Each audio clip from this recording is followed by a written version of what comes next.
Right now at 10, one person is dead after a shooting on Madison's north side. We'll have the latest from police as they investigate. Precipitation is moving into parts of southern Wisconsin, and we're still expecting alert day conditions north of the Dells. We'll be using Future Track to show you when the precipitation changes over to snow. And that's all ahead on News 3 Now at 10. Good evening. Thanks for joining us. I'm Eric Franke. Sarah is off tonight. One man is dead after being shot on Madison's north side. It happened this afternoon. Police are still working to locate suspects. Our Maddie Heimsch has the latest on their efforts from the scene. Police say the victim was found lying in the middle of the road with a gunshot wound before being taken to the hospital, where he was there pronounced dead. Right now, they're beginning the process of trying to figure out who did this. Officers found the man, who they say was in his 20s, on Brentwood Parkway at 2:45 in the afternoon. No arrests have been made. Detectives right now are working on talking to witnesses. They're surveying some security video that they've already been sent. On the scene, officers came over a loudspeaker asking someone to come out of their home with their hands up. Searches were then conducted, and an initial person of interest was released after providing a statement. Now officers are asking for the public's help. This is where we really need the community to come forward. If you've seen something, heard something, again, heard something through the rumor mill, please provide that information with our team so we can begin the process of making an arrest. Police are calling the shooting targeted, saying there is no ongoing threat to the public. Reporting on Madison's north side, I'm Maddie Heimsch, News 3 Now. Maddie, thank you. And again, if you have any information, you're asked to contact Madison Area Crime Stoppers. Their number 608-266-6014 or online p3tips.com. Alert day conditions expected overnight. Alex, we're talking what, like a slushy snow mix, and how much of it? Slushy snow mix, especially for areas north of the Dells, maybe an inch in the Dells, 2 to 3 inches of that slushy wet variety of snow for Juneau, Adams, maybe Marquette and Green Lake counties as well. Madison areas to the south, while we can't rule out a little bit of slushy wet snow mixing in at times overnight, better chances are going to be well to the north of Madison. That's where we're highlighting area for alert day conditions. This is going to primarily be for that Tuesday morning commute north of the Dells, where they do get that few inches of slushy snow accumulation expected, with that peak very close to that 3 a.m. to about 9 a.m. time frame. That's where they have a winter weather advisory in effect for Juneau and Adams counties through noon on Tuesday. So if you are tuning in, Camp Douglas, Linden Station, the Mauston area, or if you have any travel plans north of the Dells, be on the lookout that there could be a couple of slick spots. Speaking of slick spots, we've got a mix of a little bit of rain and a little bit of snow over parts of Richland County. Madison, still things are in the form of rain south and west of the town, but maybe a snowflake or two mixing in as far south and east as Janesville. And as we put Future Track into motion here, taking us now through about 4 o'clock in the morning, it does mix in a little bit of wet snow, and then that wet snow is going to start to take shape just north of the Dells and last through the morning hours on Tuesday. Can't even rule out an isolated thunderstorm for parts of the area tonight. Now, when I come back here in about 10, 15 minutes or so, we're going to track the rest of this weather system using Future Track, and then we'll let you know about what other water chances do we have in the forecast, because we could certainly use more moisture with drought conditions prevailing across the area. Eric? Alex, thank you. Madison police say a person of interest is in custody. This is in connection to a shooting over the weekend on the city's west side. This afternoon, the department's Violent Crimes Unit and SWAT team executed a search warrant on Whitney Way. It was Sunday night that police say a man with a gunshot wound entered the Taco Bell at the corner of Whitney Way at Odana Road. Individual taken to the hospital for treatment, expected to survive. Police say there's no threat to the public at this time. The investigation is ongoing. Madison police say reckless driving is what caused a fiery scene on the Beltline today. Police say 2 cars were racing when one of those vehicles hit an unrelated vehicle, pushing it into a semi-truck, causing it to flip and catch on fire. It caused all westbound lanes and 2 eastbound lanes of the Beltline near Todd Drive to close. Mike Miller was in his car nearby when the crash happened, couldn't believe what he was hearing and seeing. Horrible sound of an accident, and then scraping, and looked over in the direction of where the vehicle was, and then it immediately burst into flames, and there were red flames coming out of the car. And then about 2 minutes later, then a big plume of black smoke started coming out. I've never seen a plume of smoke like that coming from a burning vehicle before. Now, according to police, 3 people got into another vehicle and left the scene. No one was reported hurt. No one's been arrested at this time. One person is dead after another crash. This happened this morning in Madison. Madison Fire Department says it happened on the frontage road of southbound Highway 51 at Buckeye Road. Firefighters arrived at the scene and removed a driver from the vehicle. That person was pronounced dead at the scene. All northbound lanes on US 51 were closed due to the crash. The Madison Police Department is investigating. A deer farm in Richland County is under quarantine after a case of chronic wasting disease. The Department of Ag, Trade, and Consumer Protection says a 3-year-old buck there tested positive for CWD. The National Veterinary Services Laboratory in Ames, Iowa confirmed that result. CWD is a neurological disease affecting deer, which is caused by an infectious protein that impacts the animal's nervous system. A new research center at UW School of Medicine and Public Health is focusing on understanding the impacts of aging. Researchers are studying how aging broadly affects biochemical reactions, providing energy to cells, and how dysfunctions could contribute to conditions like diabetes, heart disease, or even Parkinson's disease. So the idea is if we can figure out what's happening during aging, and we're getting some really good clues about that, we'd be able to delay the onset of diseases across the board instead of going after one, after the other, after the next. The National Institutes of Health and UW-Madison are investing $6.3 million in the center. Today, County Executive Melissa Agard went to the Dane County Regional Airport to highlight its Alzheimer's and dementia-friendly amenities. The improvements include enhanced signs and colors to help people navigate, quiet spaces, and also training for airport staff, each designed to make the airport experience easier for those living with cognitive and sensory challenges. Dementia touches many families in our community, and it's something that we cannot ignore. In Dane County, we are not ignoring it. We are addressing it. We're going to be leading, we're going to be innovating, and we're going to continue building a community where everyone at every stage of life feels safe, knows that they are supported, and knows that they are valued. Airport officials add that travelers with hidden disabilities can choose to wear a sunflower lanyard as a subtle signal that they may need more time and assistance. This year, roads and airports during the Thanksgiving holiday travel period are expected to be busier than ever. AAA predicting nearly 82 million people will travel at least 50 miles from home between Tuesday the 25th and Monday December 1st. That's 1.6 million travelers more compared to last Thanksgiving and a new record. AAA says the majority of people, at least 73 million, will travel by car. 6 million U.S. travelers are expected to take domestic flights. That's a slight increase from last year. And with Thanksgiving just 10 days away, this year's feast could be a little more expensive. The average cost of frozen wholesale turkeys are $1.32 per pound. That is up from just 97 cents last year per pound. And favorites like cranberries, green beans are up 6% and 32% respectively. But staples like lettuce, milk, soft drinks, and potatoes are flat or up slightly from a year ago. Butter, bread, and egg prices are all down. Tariffs are impacting toys this holiday season. The Toy Association says roughly 80% of all toys sold in the United States are manufactured in China. And a National Retail Federation survey shows consumers plan to spend roughly $890 per person this year, while families with children are spending about $30 more. And with that rise in cost, many shoppers are hunting for deals on holiday gifts. The Toy Insider's editor-in-chief says big-ticket items like the Nintendo Switch 2 would cost hundreds of dollars, but you don't have to sacrifice fun if you're on a budget. She's also warning that if you need something specific, waiting for sales means taking a risk. When it comes to sales, we're always looking right around Black Friday, but just keep in mind that the stock will already start to wane around that time. So it's game time right now. And there are some new affordable options this year, like the $30 Hyper Burst set, where kids build the track and battle to knock mini cars off it, or the simple $20 game Marshmallow Madness. Well, Sunday, Jordan Love dodged a major injury in the Packers' victory over the New York Giants, but as he was being evaluated, backup quarterback Malik Willis stepped up to replace him, something that, as News 3 Now's senior Packers writer Jason Wilde tells us, head coach Matt LaFleur is grateful for. When Packers star tight end Tucker Kraft suffered a season-ending torn ACL in his right knee here at Lambeau Field a couple weeks ago against Carolina, it stood to reason that Luke Musgrave, drafted in the same class, drafted one round ahead of Tucker Kraft, would be the go-to guy. As it turned out, in Sunday's win over the Giants, he played the least number of snaps of any of the 3 healthy tight ends the Packers had active. He also dropped 2 passes. But Matt LaFleur says Luke Musgrave remains an important piece of this offense, and he has made that message clear to his assistants.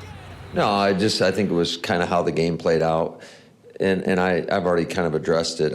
He absolutely needs to play more than whatever snaps he played in the second half. So we'll make sure that happens. Yeah, I thought Luke, I know that we had the one drop in the flat, really the two drops or whatever. But I thought, and those are going to get magnified. But I thought he did a pretty good job overall. Obviously, the Packers do not want to see Malik Willis on Sunday against the Minnesota Vikings here at Lambeau Field unless it's in mop-up duty because they're winning 38-10. But it is reassuring for Matt LaFleur to know he has that kind of backup as an option. We'll have full coverage of everything Packers on our website, channel3000.com. And while you're there, make sure you sign up for our Packers newsletter, which delivers that coverage directly to your inbox every single day. In Green Bay at Lambeau Field, Jason Wilde, channel3000.com. Sunday, the Packers head back to Lambeau Field to face off against one of their rivals, the Minnesota Vikings. Kickoff set for noon. Just ahead of 10, Californians bracing for another round of severe weather, and there's growing support among Republicans for a bill to release all files related to Jeffrey Epstein. We'll tell you if the president is willing to provide his signature. Stay with us. Plus, alert day conditions expected overnight in southern Wisconsin. Could be a slushy mix, especially to the north, and Alex will tell us specifically what we're in store for overnight. That's next. You're watching News 3 Now at 10. Welcome back. Millions out in California are bracing for another round of severe weather after a weekend of storms there. Heavy rain, flooding roads triggered mudslides up and down the state. Dozens in Southern California had to be rescued from rising water there.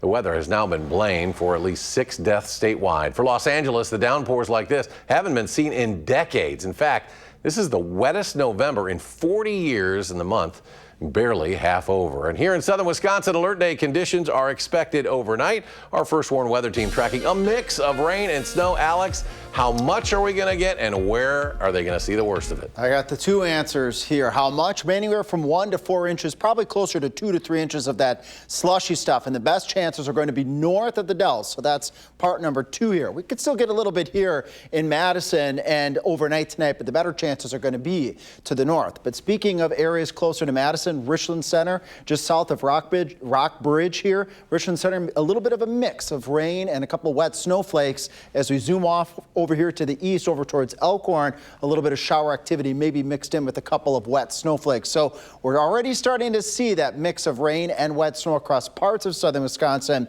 That heavier rain and even a couple thunderstorms are going to rapidly advance to the north and towards the east. So a rumble of thunder can't be ruled out tonight. But then as we get into that 3-4 o'clock time frame, look up towards the north and west of Richland Center, Juneau, and Adams counties. That mix of rain with that wet snow changing over to that heavier wet snow as we go into the morning hours on Tuesday. So from about 1 o'clock in the morning on Tuesday through about noon on Tuesday, we have that winter weather advisory in effect to the north of Madison. This is where we expect that slushy snow accumulation of 1, 2, 3, maybe an isolated 4-inch amount. And just want to remind folks that certainly could cause a couple of slick spots, especially in those back roads that get a little bit of less traction because they're not as traveled as much. Bridges and overpasses that cool on down, or when you're getting temperatures to that very critical moment right around 32, 33, Camp Douglas, Linden Station, the Mauston area over towards the Adams and the Friendship areas, you probably could see a couple of those slick spots tomorrow morning. Rest of southern Wisconsin, I think will be warm enough that the pavement should largely just be wet. And it's going to be kind of a wet, raw type day on Tuesday with temperatures in the upper 30s to right around 40 degrees as that weather system moves on out of here. Now look at Thursday and Friday here. Last week we thought it was going to be a slam dunk that we were going to have heavy rain both Thursday and on Friday. Latest indications are we're going to see that rain slip to the south, and we really could use that rain. And this is the reason why. The rain for the month of November, or I should say precipitation for the month of November, we're down 1 inch. For the year, we're down 4 inches now in southern Wisconsin as drought conditions continue to spread across the rest of the area. Now, speaking of drought, you wouldn't be thinking of drought when I show this graphic here. We have Winter Weather Awareness Week. We have topics lined up all week long as we link back up to our Winter Ready special that aired on October 15th. Today's about watches, warnings, and advisories. I just want folks to focus on the right part of this graphic. Now, instead of having wind chill warnings, wind chill advisories, we have extreme cold watches, extreme cold warnings, and cold weather advisories, because Eric, in southern Wisconsin, as Tim Hallbuck says at the National Weather Service, cold is cold. So it doesn't matter if we have wind chills and it's 20 below, or if we have no wind at all and it's 20 below, it doesn't matter. So these new types of names for our extreme cold events, extreme cold watch, extreme cold warning, and cold weather advisory are here to stay, because cold is cold. Yeah, I was going to say, you get below zero, it's pretty bad. You could categorize it all as miserable. Miserable. You get below zero. Yes. Kids always hang on to those, though, because they're like, if we get below a certain thing, we get to stay home from school. Right. And that changes through the years. But interesting stuff to know. Alex, thank you. Mm-hmm. And our First Warn Weather team got you winter ready a few weeks ago, but they're not letting that momentum go. This week, of course, is Winter Weather Awareness Week, and they went to the National Weather Service in Milwaukee to help you understand what goes in to the NWS issuing those storm warnings and advisories.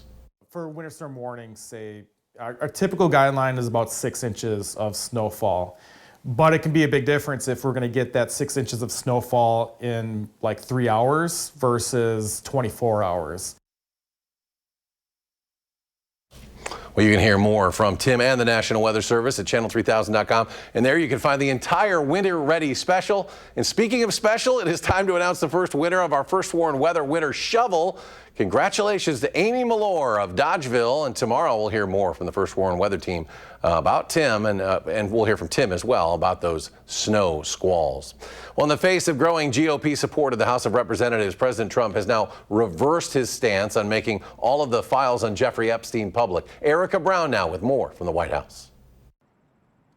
The House is expected to vote as soon as Tuesday on a measure compelling the Justice Department to release all its files related to convicted sex offender Jeffrey Epstein.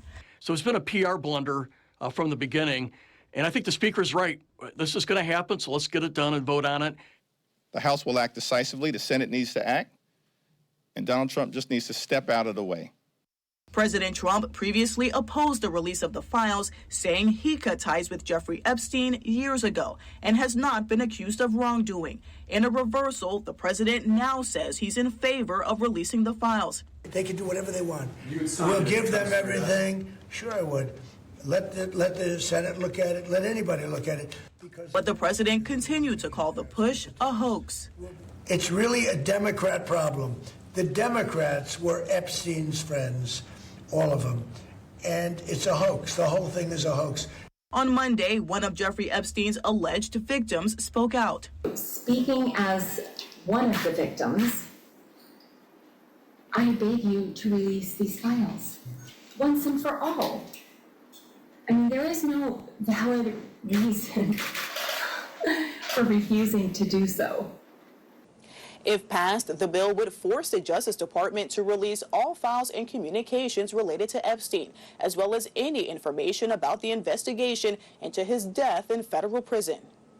The bill is expected to pass the House with Republican support, but it remains unclear whether the Senate will take up the measure. The bill would also need a signature from President Trump, which he suggested he's willing to provide. Erica Brown, CBS News, the White House.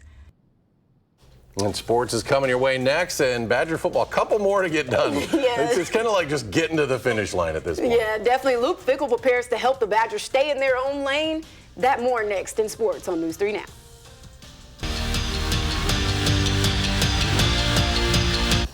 As the preseason comes to a close for Badger basketball, it is clear that they have solidified the chemistry as they took on SIUE in the Kohl Center, leading in the first half. Andrew Rohde knocks one down to continue the Badgers' hot streak. Nick Boyd got into the action as well with a little pull-up action that would continue to keep the Bucky in the lead. John Blackwell led all scorers tonight with 24 points, and Bucky would win this one with ease, 94-69. Bucks leading for all of the first quarter against the Cavs. AJ Green pops one from deep, keeping the Deer in the race. But once Giannis left the game with a groin strain, they would start to trail as Gary Trent Jr. floats one to gain some momentum in the fourth, but it wasn't enough. Bucks lose in Cleveland 118-106. Normally you want to roll a bowling ball down the lane, not in the gutter, but for the second year in a row, Wisconsin is not even getting into the alley. After losing to Indiana this weekend, the Badgers fall to 3-7. With only 2 games left in the season, they have no hopes of making it to a bowl game. But with this 22-year bowl streak at an end, Luke Fickell has hope that he can create his own. We're not going to sit here and dwell upon, we're going to break this thing down. We're going to continue to move forward in the things we got to be able to do. And we knew we're sitting in a position where we didn't like where we were, whether it's, losing season, figuring out where you're going to be at the end of the year. The truth of the matter is every day is a new day. Every week is a new week. We kind of said it after last week with the excitement of the things that we went through last week. We got to keep pushing, and we're going to. To the Badgers, to the volleyball court with the Badgers. Wisconsin's winning streak is paying off. The 5-game win streak sent them up in the national rankings, and Mimi Collier earned her 4th Big Ten Player of the Week honors this season. But for the road ahead for the 10th-ranked Badgers, it's only going to get tougher. They'll host 11th-ranked Purdue on Wednesday in a match that is major to their NCAA stakes. That's all I have for you guys in sports right now. We'll be right back. Tonight, hold on, ready? Stephen catches up on the news of the day. Plus, Julia Roberts takes the Colbert Questionnaire. And John Fogerty, CBS Tonight. Finally tonight, you ever wonder what goes on behind the scenes at the zoo? Well, a new observation room at a zoo in New Jersey is giving people a front row seat to watch veterinarians treat the animals there. Visitors recently saw a turkey vulture get a wellness check that included x-rays, blood work, a wing exam, and also getting microchipped. By letting guests watch vets in action, zoo officials are hoping to inspire the next generation of veterinarians.